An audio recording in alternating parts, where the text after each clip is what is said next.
Soluzioni immediate per i lavoratori ARA anche attraverso una proroga che vada oltre il 31 dicembre 2020. La richiesta arriva da Confagricoltura Sardegna, che in una nota esprime preoccupazione per la situazione dei lavoratori ARA e del conseguente blocco dei servizi di assistenza alle aziende agricole. Il futuro dei 250 lavoratori ARAS, l'Associazione Regionale Allevatori della Sardegna, è infatti appeso a un filo.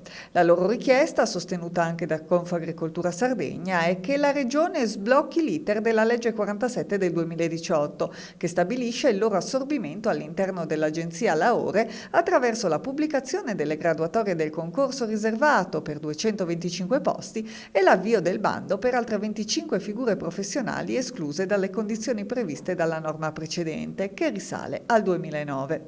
E questo deve avvenire quanto prima, perché in caso contrario, dal 1 gennaio 2021, non solo i dipendenti ARAS saranno senza lavoro, ma le conseguenze ricadrebbero anche sull'attività delle 10.000 aziende zootecniche e sull'intera industria lattiero-casearia sarda.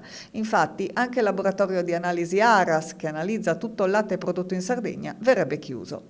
Grazie ad alte professionalità, prevalentemente agronomi e veterinari, si legge nella nota di Confagricoltura Sardegna, l'ARAS ha costituito un fiore all'occhiello per l'assistenza al sistema allevatoriale sardo e ha svolto un ruolo fondamentale di assistenza alle aziende zootecniche, compresa la certificazione della misura del PSR relativa al benessere animale.